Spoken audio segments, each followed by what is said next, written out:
Evangelho de João, capítulo 3. Esse texto é um texto muito rico. E aqui nos versos que nós vamos ler, nós vamos acompanhar justamente as afirmações que Jesus Cristo ele está fazendo diante de Nicodemos. Nós vamos ler a partir do versículo 14. Com certeza vocês conhecem bem esse texto, o encontro de Nicodemos com Jesus Cristo, que vai a partir do verso 1. Nós vamos pegar a história já andando, a conversa, o diálogo já acontecendo. Então nós vamos ler a partir do verso 14 e pararemos no versículo 21. João capítulo 3, verso 14 ao 21. E do modo porque Moisés levantou a serpente no deserto, assim importa que o Filho do Homem seja levantado, para que todo que nele crê tenha a vida eterna. Porque Deus amou ao mundo de tal maneira que deu seu Filho unigênito, para que todo que nele crê não pereça, mas tenha a vida eterna. Porquanto Deus enviou o seu Filho ao mundo, não para que julgasse o mundo, mas para que o mundo fosse salvo por ele. Quem nele crê não é julgado, o que não crê já está julgado, porquanto não crê no nome do unigênito Filho de Deus. O julgamento é este, que a luz veio ao mundo, e os homens amaram mais as trevas do que a luz, porque as suas obras eram más. Pois todo aquele que pratica o mal aborrece a luz, e não se chega para a luz, a fim de não serem arguidas as suas obras. Quem pratica a verdade aproxima-se da luz, a fim de que as suas obras sejam manifestas, porque feitas em Deus. Amém? Deixe sua Bíblia aberta nesse texto. Nós vamos orar ao Senhor mais uma vez. Vamos pedir a Ele que nos ajude e faça com que o nosso coração esteja aberto à sua palavra. Pai, nós te louvamos pela tua palavra que foi lida neste momento. Tu conheces o coração de cada pessoa que está aqui nesta noite. Tu conheces a vida. E nós te pedimos, Senhor, que o teu evangelho, que a tua palavra nos alcance nesta noite. Que teu Espírito Santo faça com que a palavra que é exposta neste lugar, ela não chegue apenas aos nossos ouvidos, mas que ela desça até o nosso coração e verdadeiramente transforme as nossas vidas. Porque é nesse texto que o Senhor mesmo diz que importa que o homem nasça de novo, porque se ele não nascer de novo, ele não pode ver o reino dos céus. Se ele não nascer do alto, se não houver esse novo nascimento, que o Senhor diz que é da água e do Espírito, não há salvação para esse homem. Nesta noite o teu evangelho seja esclarecido, que a tua palavra seja exposta de forma simples, e que o povo que está aqui nesta noite saia daqui com um coração cheio da tua graça, cheio da tua verdade e transformados pela tua palavra. Em nome de Jesus nós te pedimos e te agradecemos. Amém. Meus irmãos, para nós entendermos essa conversa de Jesus Cristo com Nicodemos, nós precisamos ler 2 versículos antes. Eu gostaria que você desse um pulo para o capítulo 2 de João, para você entender bem o pano de fundo desse diálogo, o pano de fundo dessa conversa entre Jesus e Nicodemos, para que fique mais claro para nós qual era a natureza que estava por trás desse diálogo, ou como estava o coração de Nicodemos diante dessa conversa que ele estava tendo com o Senhor. Porque Jesus Cristo ele estava sendo tão enfático nas suas afirmações para Nicodemos. Nós vamos entender isso bem quando lermos a partir do verso 23 do capítulo 2. Quem tem vindo na quinta-feira já tem uma boa base, já está percebendo onde eu quero chegar. O irmão Spencer explicou, o presbítero Spencer explicou muito bem esse texto, quinta-feira passada. Aqui, João diz o seguinte, no verso 23 do capítulo 2: Estando ele em Jerusalém, ou seja, Jesus Cristo, durante a festa da Páscoa, muitos vendo os sinais que ele fazia, creram no seu nome. Mas o próprio Jesus não se confiava a eles, porque os conhecia a todos. Verso 25: E não precisava de que alguém lhe desse testemunho a respeito do homem, porque ele mesmo sabia o que era a natureza humana. Veja o pano de fundo que prepara o capítulo 3 para o encontro de Nicodemos com Jesus. O pano de fundo é o seguinte: muitas pessoas se aproximavam de Jesus e afirmavam que criam nele, porque viram os sinais. Mas o texto é claro, o texto nos afirma que Jesus Cristo não se confiava a essas pessoas, que Jesus Cristo não acreditava que essas pessoas verdadeiramente eram nascidas de novo, que essas pessoas verdadeiramente tinham uma fé genuína em sua pessoa. Eram pessoas que estavam crendo apenas nos sinais, que estavam se aproximando de Jesus apenas pelos sinais que elas viam, mas não pela própria mensagem de Cristo e pela própria pessoa de Cristo. E é nesse pano de fundo que João relata o encontro de Cristo com Nicodemos, ou vice-versa, o encontro de Nicodemos com Jesus, porque foi Nicodemos que foi atrás de Cristo. No versículo 1 diz: havia entre os fariseus um homem chamado Nicodemos, um dos principais dos judeus. E no verso 2 diz: este de noite foi ter com Jesus e lhe disse: Rabi, sabemos que és mestre vindo da parte de Deus, porque ninguém, olha, mais uma vez, pode fazer estes sinais que tu fazes se Deus não estiver com eles. Mais uma vez aparece a palavra sinais aqui. Mais uma vez, uma outra pessoa, um dos principais dos fariseus. O homem era um mestre, era uma pessoa reconhecida, era uma pessoa preparada teologicamente em toda a Escritura Sagrada, que naquela época existia, todo o Antigo Testamento. Era um homem que tinha de cor muitos textos do Antigo Testamento, que conhecia a lei, conhecia os profetas, conhecia os salmos. É claro que ele tinha toda uma base e procurou Jesus porque ficou realmente perplexo com os sinais que o Senhor fazia. Vocês lembram que em João capítulo 6, o texto vai dizer que muitas pessoas atravessaram o mar da Galileia, que na verdade é um lago, e foram até Jesus. Essa multidão que foi atrás de Jesus tinha sido a multidão que tinha comido pão, tinha comido peixe, o Senhor tinha multiplicado, queriam fazer Jesus Cristo rei. E ele disse: vocês vieram atrás de mim porque comeram pão e se fartaram. Trabalhai não pela comida que perece, mas por aquela que é dada do céu, né, para a eternidade, né? Trabalhai pela comida, não pela que perece, mas a que é dada do céu. E essa comida é o próprio Cristo, Ele é o pão que desce do céu. E mais uma vez aquela multidão que tinha atravessado o mar e ouve essa mensagem dura de Cristo, diz: quais os sinais que o Senhor faz, para que nós possamos acreditar em Ti? Veja como essas pessoas que se aproximavam dele estavam muito mais interessadas nos eventos que aconteciam do que na própria pessoa de Cristo. Estavam muito mais interessadas no que elas poderiam receber dele em termos terrenos, em termos físicos, do que a própria condição espiritual que elas tinham diante dele. É aí onde Cristo vai ser totalmente duro, enfático em relação a Nicodemos e falar verdades espirituais. Várias afirmações que vai de encontro com a fé de Nicodemos, para levar Nicodemos a compreender que a salvação só é possível pela pessoa do Salvador. A salvação, ela é impossível de ser alcançada pelas próprias obras dos homens. Nicodemos era um fariseu, e como um fariseu ele acreditava que o homem era salvo pela obediência da lei mosaica.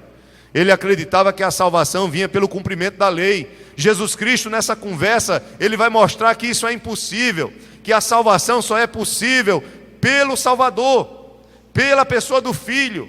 É isso que está claro, irmãos, no nosso texto. Eu quero pelo menos trazer para vocês 3 afirmações que são feitas aqui por Cristo, que nos apresentam claramente que não há salvação fora da pessoa do Filho. Não há salvação fora da pessoa de Jesus Cristo. Sem Ele nós pereceremos, sem Ele nós estaremos perdidos, sem Ele haverá morte e morte eterna. Volte para o verso 14 e veja que no diálogo, primeiro ele tem dito a Nicodemos que o homem precisa nascer do alto, precisa nascer de novo. Ele diz que esse novo nascimento ele não é gerado pelo esforço do homem, mas ele é produzido pelo Espírito de Deus. é o nascer da água, é o nascer do Espírito. Água e Espírito é a mesma coisa.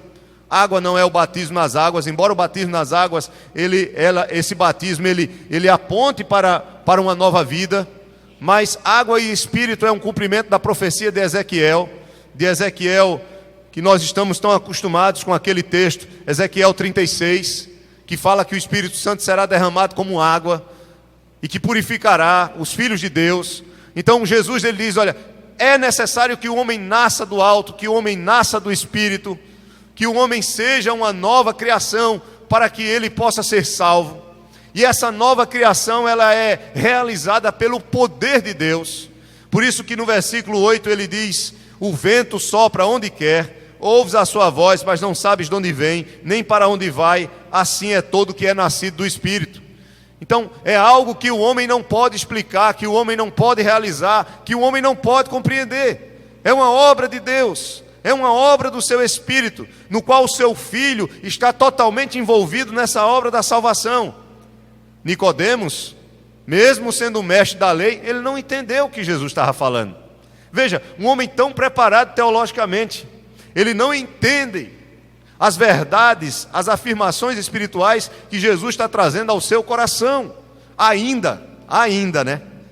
Provavelmente Nicodemos se converteu. Pelo menos é o que a gente vai ver depois, em João capítulo 7 e em João capítulo 19, nós vamos ver Nicodemos cooperando com o embalsamento do corpo de Cristo, com o sepultamento do corpo de Cristo. Nós vamos ver Nicodemos envolvido. Então, ele se envolveu ao ponto de se queimar diante do sinédrio, diante do grupo de líderes religiosos de sua época. Com certeza ele perdeu ali muito do seu crédito diante daqueles homens, mas procurou ser fiel àquele que ele acreditava ser o Messias. Provavelmente ele se converteu, o texto não vai dizer isso aqui, mas por outros textos nós podemos supor isso. Nicodemos ele diz, como pode suceder isto, no versículo 9, como é que o homem pode nascer do Espírito? E aí Jesus diz, tu és mestre em Israel e não compreendes estas coisas? E aí ele continua, em verdade te digo, no verso 11, que nós dizemos o que sabemos e testificamos o que temos visto, contudo não aceitais o nosso testemunho. Se tratando de coisas terrenas não me credes, como crereis se vos falar das celestiais? Ora, ninguém subiu ao céu, senão aquele que de lá desceu, a saber, o Filho do Homem. O Filho do Homem, que está no céu. Na verdade, ele veio do céu e ele tem esse acesso ao céu que nenhum homem pode ter. Ele tem esse acesso à presença de Deus que nenhum pode ter. E até há um acréscimo aí entre colchetes que está no céu, mas que não está em alguns originais. E aí no verso 14 vem o primeiro verso da nossa lição, irmãos, do nosso texto. E esse primeiro verso nós temos a primeira afirmação sobre a necessidade do Filho para a nossa salvação, sobre a exclusividade dele para que nós sejamos salvos. Jesus ele vai dizer no verso 14 e 15, e do modo porque Moisés levantou a serpente no deserto, assim importa. A palavra importa, ela significa necessário, assim é necessário, assim é totalmente fundamental. Assim importa que o Filho do Homem seja levantado para que todo que nele crê, veja, para que todo que nele crê não pereça, mas tenha vida eterna. A primeira afirmação de Jesus é que o Filho é necessário. Importa que o Filho seja levantado. E aí ele aponta para um acontecimento, para um fato ocorrido no Antigo Testamento. Quando o povo de Israel tinha saído do Egito, estava caminhando durante os 40 anos, ali no deserto, e em um momento da história deles, eles estão na sua jornada. Eu queria que você abrisse o texto, é bem pequenininho esse texto, abra sua Bíblia em Números, capítulo 21, veja, Jesus está conversando com o mestre da lei. Nicodemos conhecia muito bem o Antigo Testamento, e conhecia essa história era muito conhecida, e Jesus se aproveita do texto do Antigo Testamento. Veja, mais uma vez, o texto do Antigo Testamento mostrando quem? Mostrando Cristo. Cristo é revelado, irmãos, em todo o Antigo Testamento. Embora revelado ainda como uma sombra, porque a realidade, O fato em si acontece com ele mesmo vindo ao mundo, entregando a sua vida por nós. Mas aí ele mesmo diz, olha, você lembra lá do Antigo Testamento, Números capítulo 21?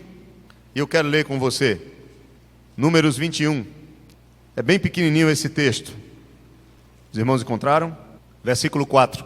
Então partiram do monte Horror, pelo caminho do Mar Vermelho, a rodear a terra de Edom.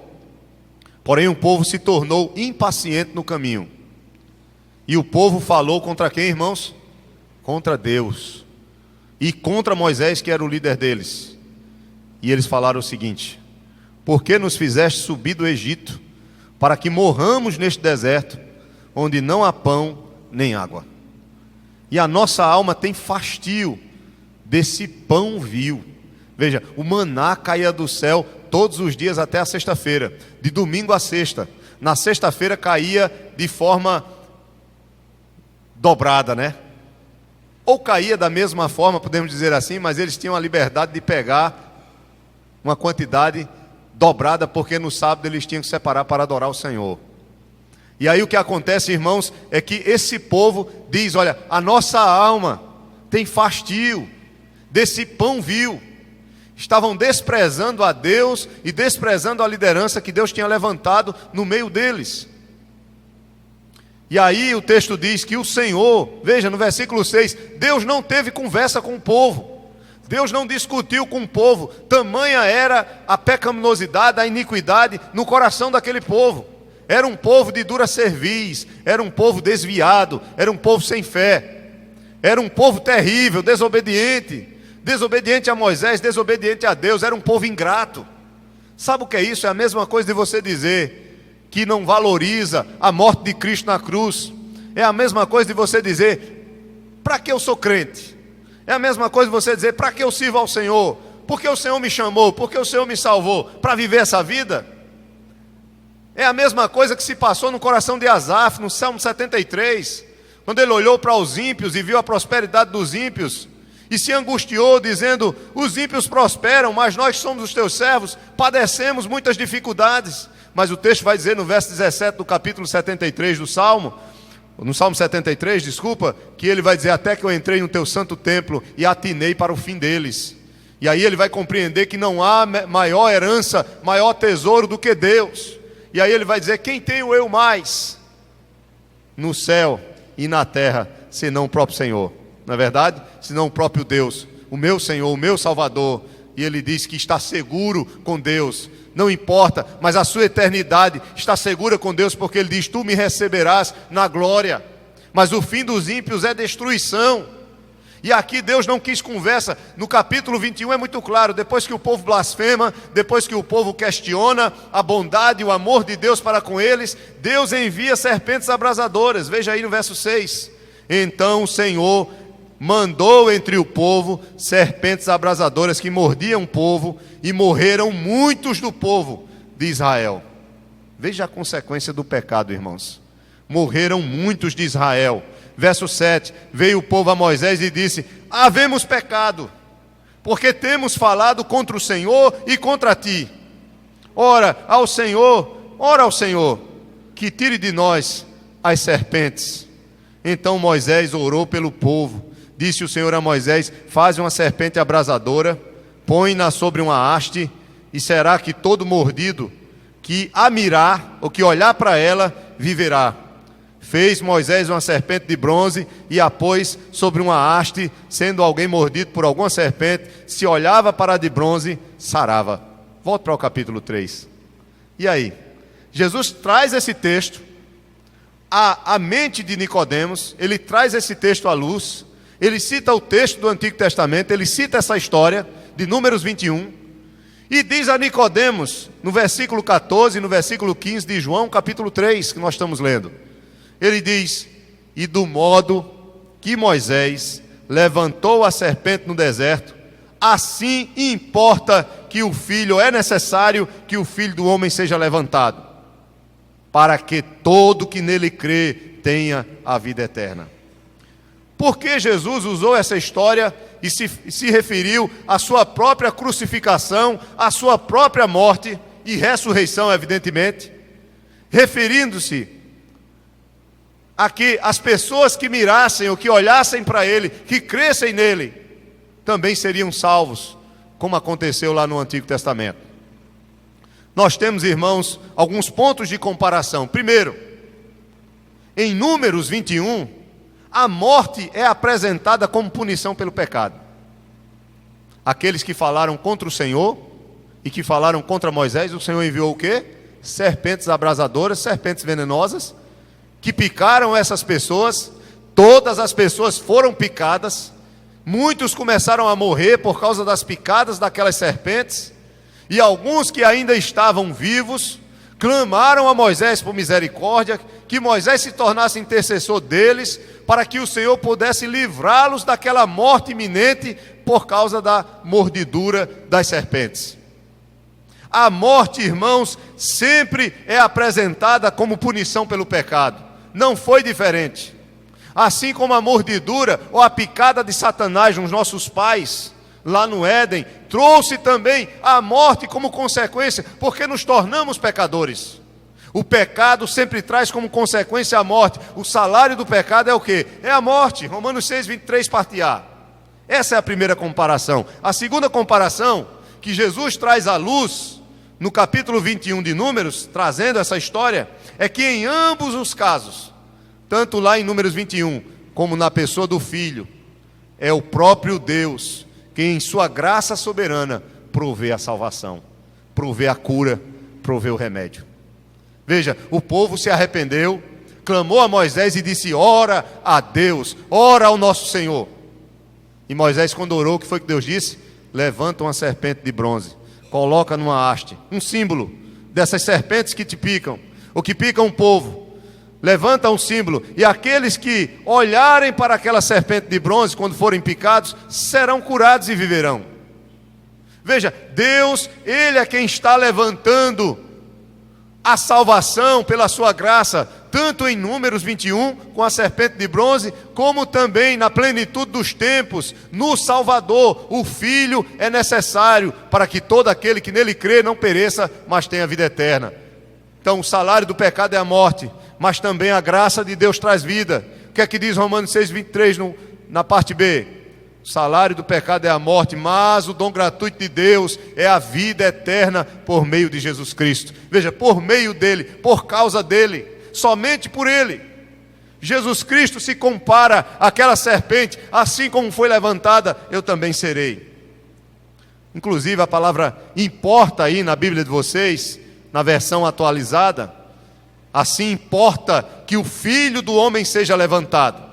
A palavra importa aí, no original também pode significar é necessário, no sentido de que é necessário pelo fato de que há um plano estabelecido de Deus, e que nesse plano eterno Ele já determinou que o seu Filho iria assumir a nossa culpa, iria morrer a nossa morte, Ele sem pecado, para que nós pudéssemos ser salvos pela sua própria pessoa. O é necessário também, ele pode indicar que há uma necessidade da lei, que há uma necessidade de dever, de justiça, e a morte de Cristo também é o único meio para que nós possamos ser justificados, porque o nosso pecado é punido nele que não tem pecado, porque ele se torna homem como nós, porém sem pecado, para assumir a nossa culpa e morrer a nossa morte, receber a ira de Deus que é destinada a nós como pecadores, para que por meio da fé nele nós sejamos salvos.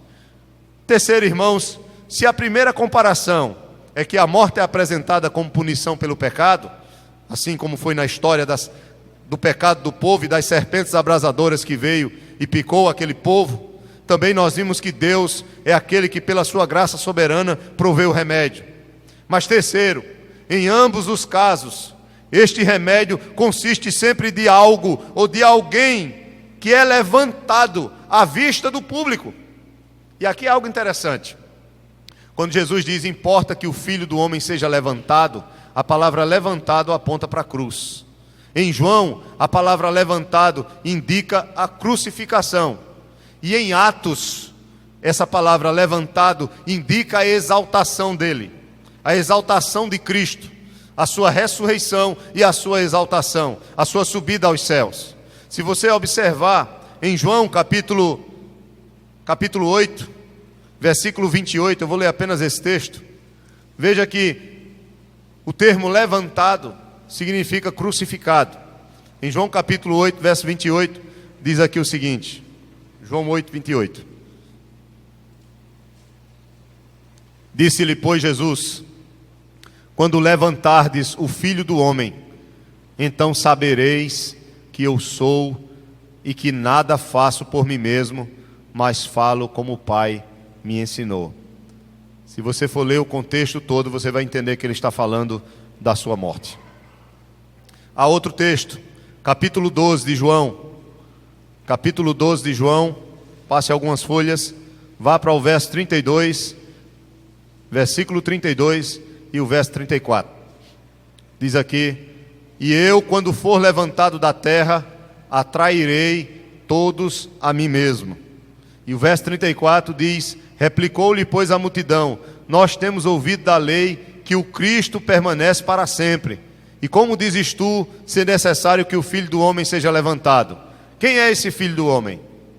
Vocês sabem quem é o Filho do Homem. Ser levantado implica na sua crucificação.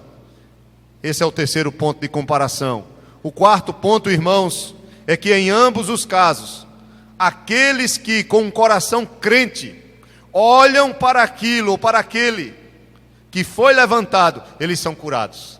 Quem era picado lá naquela época tinha que acreditar no escape que Deus estava dando, na salvação que Deus estava dando. Lá em Números, qual foi a salvação? Uma serpente de bronze, que eles deveriam o quê? Olhar para ela com fé, porque eles já tinham clamado arrependidos pelos pecados. Salva-nos, Senhor. Então houve arrependimento. Mas somente o arrependimento, ele não é necessário para a salvação. É necessário também um segundo elemento, que é a fé. A fé verdadeira. Então eles clamaram para o Senhor salvá-los, e ao mesmo tempo eles tiveram que depositar a sua confiança no meio de salvação que Deus estabeleceu, que era olhar com fé para a serpente de bronze, e assim eles eram curados. Jesus está dizendo a mesma coisa. É necessário que o Filho do Homem seja levantado diante de todos, embora nem todos vão ser salvos, nem todos que vêm a Cristo serão salvos, nem todos que veem e sabem que Ele foi levantado ou crucificado por nós vão ser salvos. Somente aqueles que olharem pela fé e arrependidos de seus pecados é que receberão a justificação, perdão e a salvação por meio dele. Isso nos faz relembrar uma história, eu acho que vocês já ouviram falar. Na Inglaterra, eu anotei aqui para eu não falhar na minha memória, no dia 6 de janeiro, esse período na Inglaterra, assim como nos países do norte, é inverno. No hemisfério norte é inverno, enquanto aqui no sul é verão. Então, vocês já sabem como é o inverno naquela região. Muita neve, muito frio. E diz que nesse dia, 6 de janeiro de 1850, houve uma grande tempestade de neve na cidade de Colchester, na Inglaterra. E um diácono, veja bem, um diácono de uma igreja metodista, ele em casa, ele queria ir para a igreja, para a escola dominical, e ele ficou pensando o seguinte: mas nessa neve, estava muito alta a neve, ele disse: será que as pessoas vão para o culto? Mas ele era diácono da igreja, e aí ele ficou pensando: bem, eu sou um diácono, se eu não for, quem é que vai? Pode ser que os outros diáconos não consigam chegar na igreja, pode ser até que o pastor, que mora um pouco distante, também não chegue lá, porque é muita neve, mas eu posso ir. E diz o texto que esse diácono, ele se esforçou para chegar na igreja, e nesse dia conseguiram chegar nessa igreja metodista em Colchester apenas alguns irmãos, em torno de 5 a 6 pessoas, e tinha um visitante só, na escola dominical, no culto, né? O culto é pela manhã, culto solene. Na verdade não era nem escola dominical, era o culto solene. Lá é muito comum na Europa, nós só temos um culto no domingo. Na Noruega acontece às 11 horas da manhã. É muito comum isso na Europa. E aí diz o seguinte, a história é verídica, que esse rapaz que era o visitante nessa igreja metodista, ele, na verdade, frequentava outra igreja. Mas nesse dia não deu para ele chegar lá por causa da neve.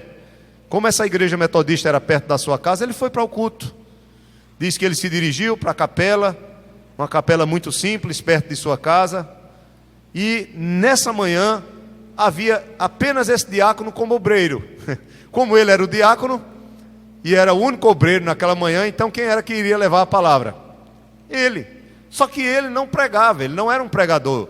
Ele não era uma pessoa, vamos dizer assim, preparada teologicamente para fazer um sermão, mas era ele que estava ali, era ele que tinha que pregar. E diz a história, irmãos, que ele abriu a Bíblia no texto de Isaías 45, 22, que diz assim: olhai para mim e sede salvos, vós todos os limites da terra. Fazia meses que o rapaz que estava visitando aquela igreja naquela manhã estava infeliz, o seu coração pesava por causa de seus pecados. Mas apesar de ter crescido dentro de uma igreja, tendo o seu pai e o seu avô como pastores, ele não tinha certeza da sua salvação. Aquele pregador improvisado, o diácono daquela igreja, ele não tinha muito o que dizer, né?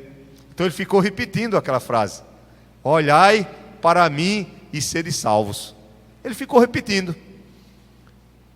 E teve um momento que ele olhou para aquele jovem, apontou para ele, apenas 5, 6 pessoas, e disse: você, rapaz, nesta manhã, você precisa olhar para Jesus Cristo, porque você parece estar muito infeliz.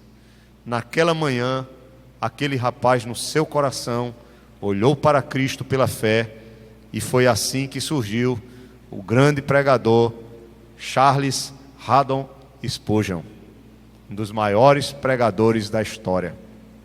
Era ele que estava naquela manhã. Foi ele que foi alcançado pela pregação daquele diácono, em que poderia ter desistido de ir para a igreja. Mas veja como Deus ele faz as coisas de modo perfeito.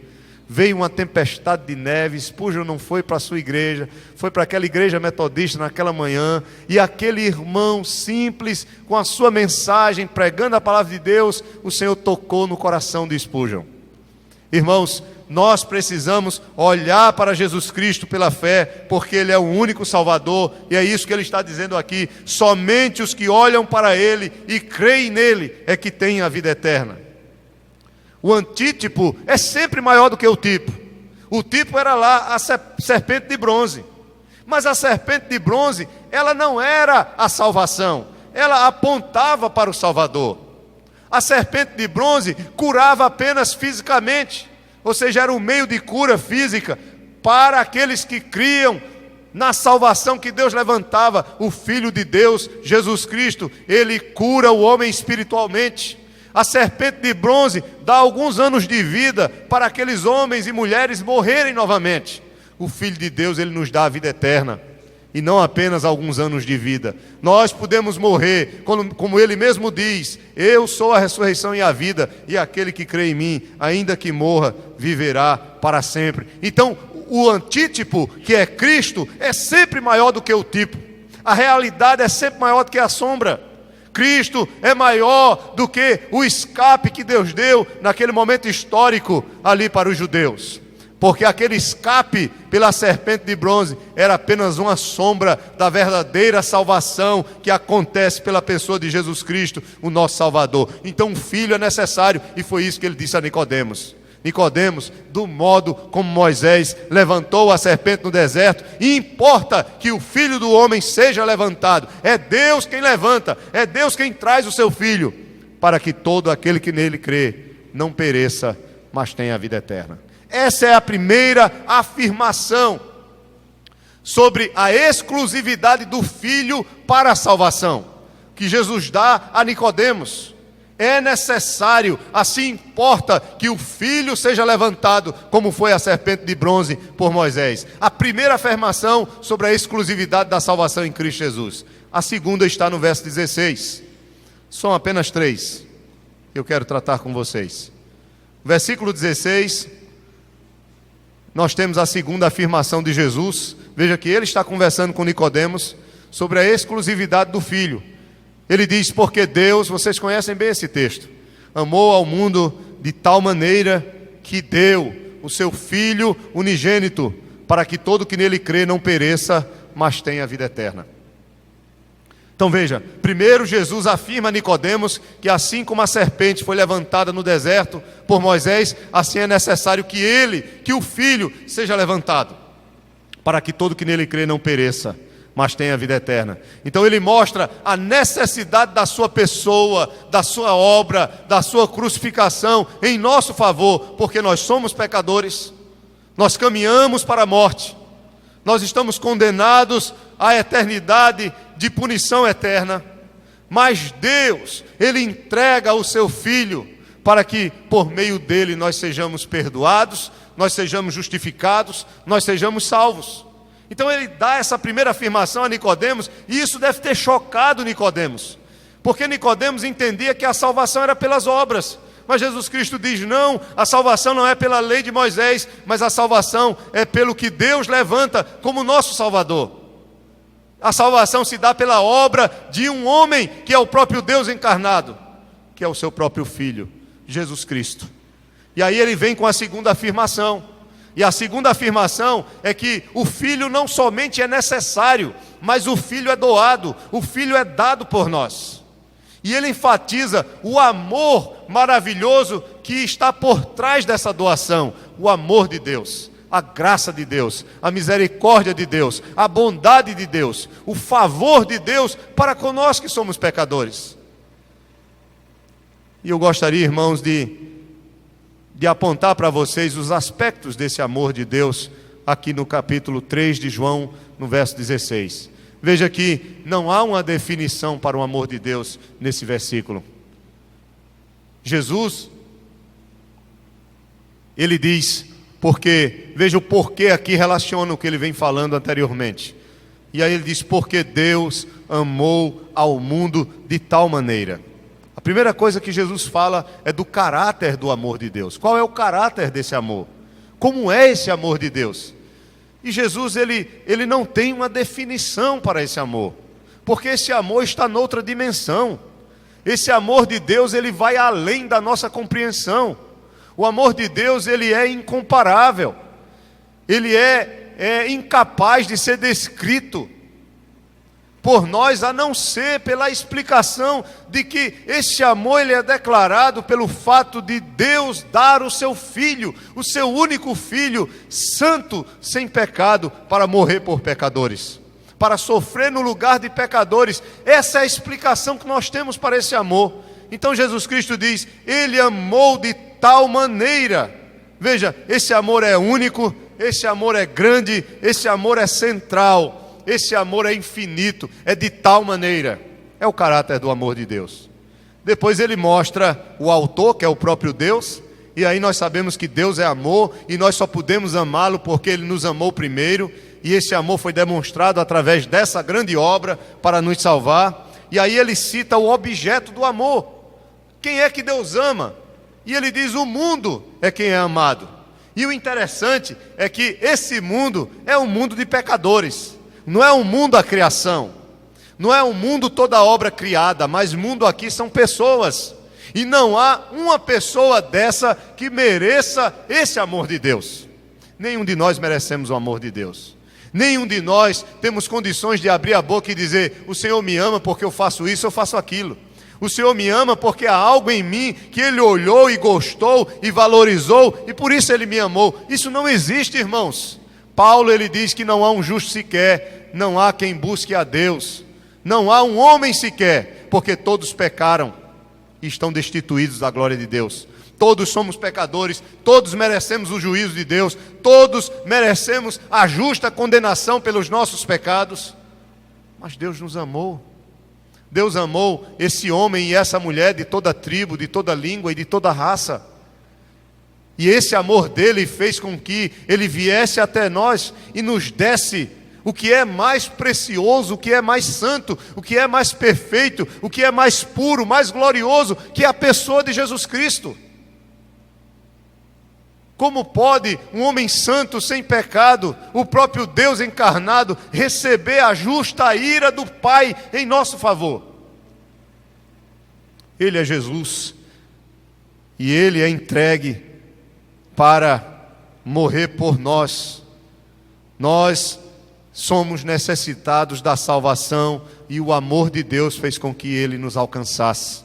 E Ele nos deu da sua dádiva. E a sua dádiva aqui no verso 16 é o seu próprio Filho unigênito. O verbo dar significa entregar para o sacrifício, entregar para morrer como uma oferta pela culpa. O verbo dar aqui é o mesmo verbo não poupou de Paulo. Significa a mesma coisa. Em João, quando diz que Deus deu o seu Filho, implica um dar para morrer em favor do outro. Um dar para se sacrificar, para salvar o outro. É isso que nós vemos, por exemplo, em João capítulo 15, versículo 13. Eu quero ler apenas esse, há muitos textos, mas esse é o suficiente. João 15, verso 13, diz assim: ninguém tem maior amor do que este, de dar a alguém a própria vida em favor dos seus amigos. Dar a vida. O dar aqui é entregar-se como oferta pela culpa, pelo pecado daqueles que são seus. A dádiva do Filho é o clímax do amor de Deus. Qual é o propósito, irmãos, da entrega desse Filho aos que estão perdidos em pecado e que merecem a condenação? Está aqui no verso 16, para quê? Pode observar que no verso 14 diz que importa que o Filho seja levantado. E aí no verso 15 diz, para quê? Propósito, para quê? Todo que nele crê tem a vida eterna. Quando você vai para o verso 16, o Senhor repete, dizendo, é necessário que o Filho não somente seja levantado, ele é dado, ele é uma dádiva do Pai. É do amor do Pai, é do amor também de Cristo, porque ele dá a sua vida voluntariamente, é do amor de Deus. Porque Deus, na sua essência, Ele é amor. As três pessoas da Trindade habitam nessa essência, que é completamente plena em amor. Um amor que vai além da nossa compreensão. Um amor que é exemplificado pelo sacrifício. E amor não é palavras, viu, irmãos? Ou não são palavras, desculpe. Amor não são palavras. O amor, ele não significa apenas a um carinho ou um afeto. Amor envolve muito mais do que isso. Tanto que quando você vai usar alguém que te amou como exemplo, você vai lembrar da pessoa que mais se sacrificou por você. E é muito comum dizer a minha mãe, o meu pai. Se eu perguntar a você, quais as pessoas que demonstraram amor por você? Você vai lembrar que são aquelas pessoas que se sacrificou para que você fosse o que você é. Para que você realmente estivesse aí onde você está. Alguém te sustentou nos braços. Alguém tentou cuidar de você quando você estava sofrendo, doente, quando você não podia fazer nada por si mesmo. Quando você era um bebê, alguém te alimentou, alguém te protegeu, alguém te limpou, alguém deu carinho a você, demonstrou afeto, demonstrou amor, cuidou, se sacrificou por você. Na verdade, talvez várias pessoas. Isso é amar. E Deus, Ele nos ama entregando o seu Filho. Para quê? Para que nós possamos viver. Porque em nós existe o veneno do pecado. Nós caminhamos para a morte. Sem Ele nós estamos perdidos. Por isso que Ele diz aqui, no versículo 16, para que todo o que nele crê, somente o que crê, não pereça, mas tenha a vida eterna. A palavra perecer tem a ver com a condenação eterna, pois é o antônimo de vida eterna. Observe que no verso 17 diz, porquanto Deus enviou o seu Filho ao mundo, não para que julgasse o mundo, mas para que o mundo fosse salvo por ele. Vida eterna é uma coisa, perecer é outra, é antônimo. São palavras que representam duas condições totalmente adversas. A vida eterna é viver com Cristo, é gozar da comunhão dele eternamente e de tudo que ele tem preparado para nós. E também no sentido quantitativo, é viver eternamente, é não haver mais a morte, é não ter mais fim. Mas perecer é condenação, é sofrimento eterno, é a punição de Deus nos alcançar. É justamente o resultado de uma vida de pecado, onde o justo não foi o seu substituto, onde o cordeiro não morreu no seu favor, onde o filho não se tornou o teu salvador. Quando o Filho não se torna o nosso Salvador, então a ira de Deus que cai sobre o filho, mas que não serviu para mim, para me livrar dessa ira, ela cairá sobre mim no porvir. Se a ira de Deus não cair sobre o meu substituto, e eu não depositar a fé nele como meu Salvador, que é o filho que é necessário, o filho que é dado, então essa ira cairá sobre mim. Por isso que ele diz: somente os que creem no Filho é que terão a vida eterna. E aí nós temos a terceira afirmação, irmãos, que está no versículo 18, 17 ao 21, né? Versículo 17, versículo 18, 19, 20, 21 e 22. Aliás, até o 21. Se primeiro o Filho é necessário, e segundo o Filho é dado, a terceira afirmação que Jesus dá a Nicodemos sobre a exclusividade dele como Salvador, e que sem ele ninguém pode ser salvo, é que o Filho, ele é enviado. Ou melhor, o Filho estava ali presente. O Filho veio. Não há somente uma promessa, não há somente uma expressão de amor, mas o Filho verdadeiramente é chegado.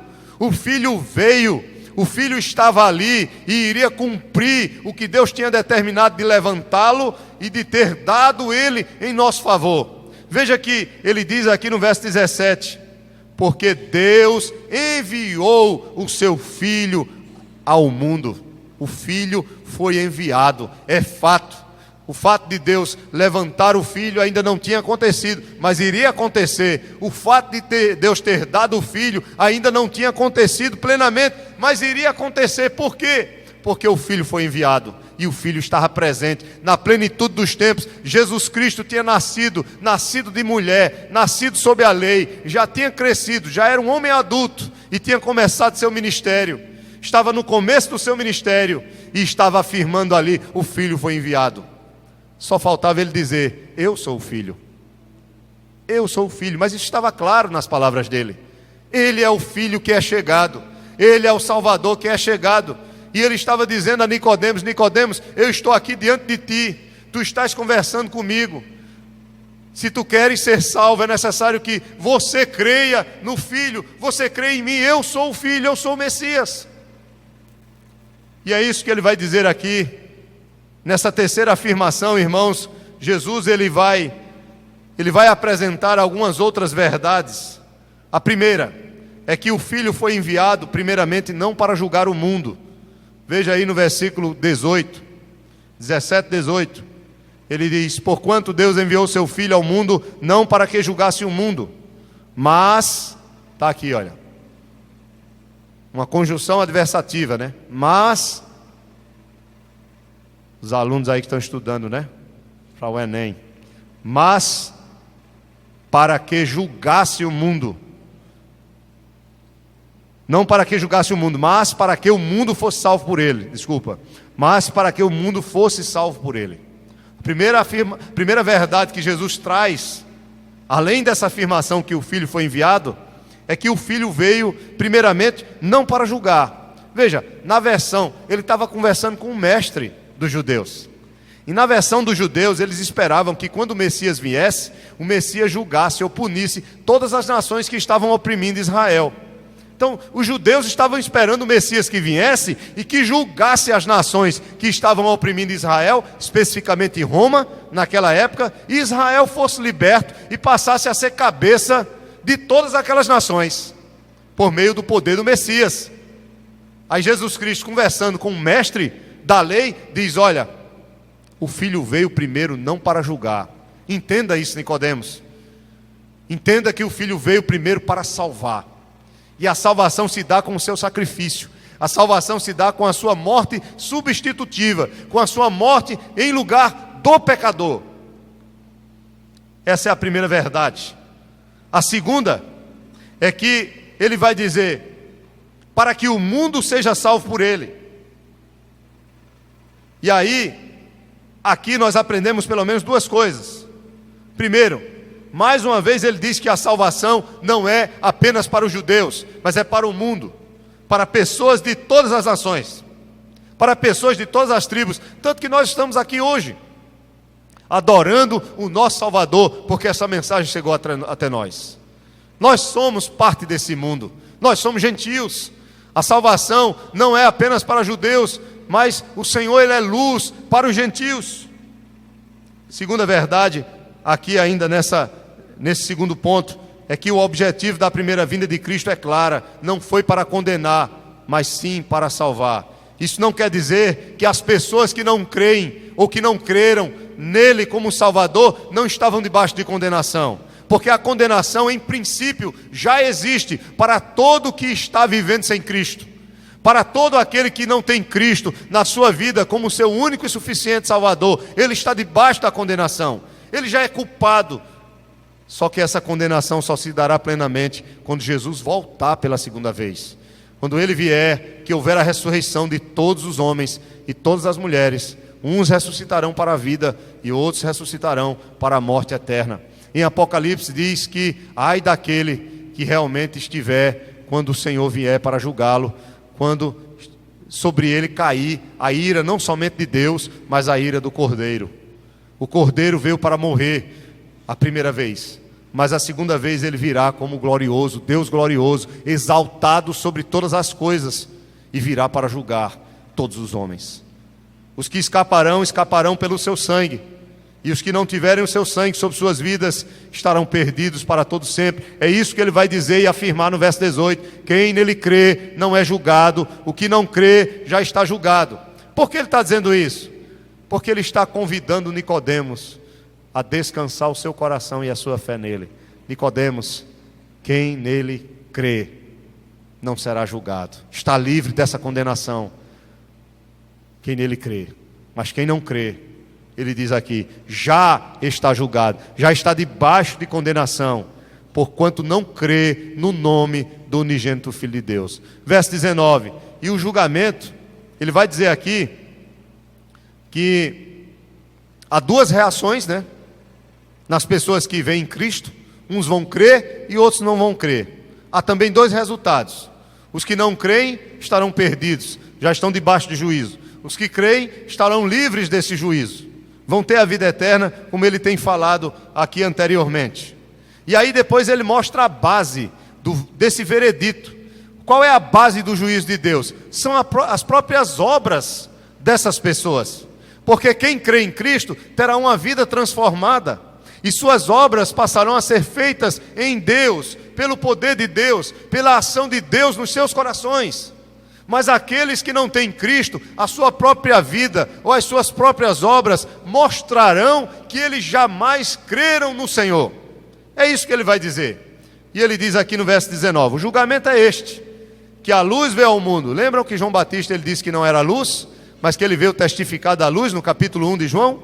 A luz é Cristo. E aí ele diz, e os homens amaram mais as trevas do que a luz, porque as suas obras eram más. Verso 20, pois todo aquele que pratica o mal aborrece a luz e não se chega para a luz, a fim de não serem arguidas as suas obras. São como aqueles insetos que procuram aquelas cascas, aquelas fendas nas árvores, para se esconder da luz, porque a luz prejudica as suas vidas. Eles preferem estar nas trevas, na escuridão, e trevas aqui é nos próprios pecados que são exemplificados pelas suas obras. Quem quer se aproximar de Cristo para que seus pecados sejam revelados, para que você possa se arrepender de seus pecados e clamar a Ele o perdão, os ímpios não querem isso. E por causa dessa vida e desse não querer a Cristo, estarão perdidos. A própria vida deles é clara de que eles rejeitam o Salvador, o exclusivo e único Salvador, o Filho de Deus. Ele diz isso aqui, mas, verso 21, quem pratica a verdade, e a verdade está revelada na palavra, a verdade é Cristo, a verdade é o Evangelho. Lembram-se, conhecereis a verdade e a verdade vos libertará. Não é a verdade de Bolsonaro, não é a verdade de nenhum presidente, não sou contra nem a favor, não estou falando aqui no sentido político de que eu apoio ou não apoio, mas eles usaram esse texto na campanha de uma forma totalmente errada, que não tem nada a ver com a palavra de Deus. Usaram a verdade como uma verdade comum, mas a verdade que liberta é Cristo. A verdade que liberta não é a verdade no sentido de mostrar a corrupção, tudo bem, que isso é necessário, mas a interpretação desse texto é que a única verdade que liberta de quê? Liberta do pecado, liberta da escravidão do pecado, é Cristo, é essa a verdade. Eu posso estar falando a verdade em qualquer outra área, mas a única verdade que liberta o homem dos seus pecados é Cristo. Não é uma verdade política, não é um slogan, não é alguma coisa, mas é Cristo entrando na vida, transformando o coração do homem e libertando ele, irmãos. É isso que eu quero que vocês entendam. A verdade que liberta não é a verdade do governo. A verdade que liberta é a pregação do Evangelho que nós devemos pregar. E não está com o governo não, está com a igreja. É a igreja que precisa pregar Cristo para que as pessoas conheçam a Cristo e sejam libertas. Conheçam a luz e essa luz venha invadir o coração deles ou delas.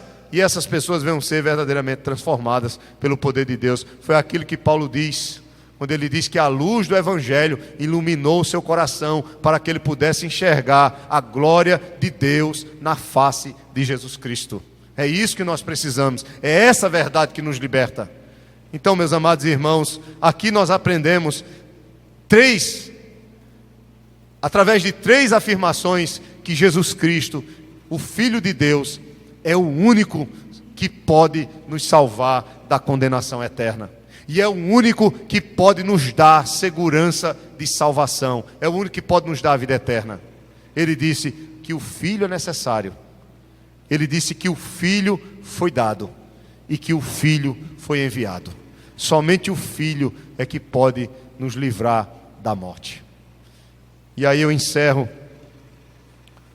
com pelo menos 4 aplicações. Primeiro, todo aquele que ainda não se arrependeu dos seus pecados e ainda não creu no Filho de Deus, Jesus Cristo, como seu Salvador, continua caminhando para a morte.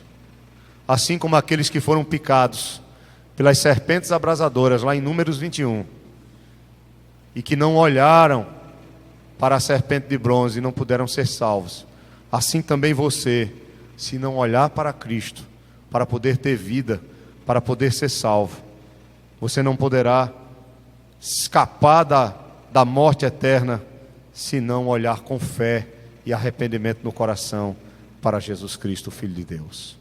Segundo, é importante, irmãos, levarmos em consideração a luz do Evangelho que nos foi anunciado.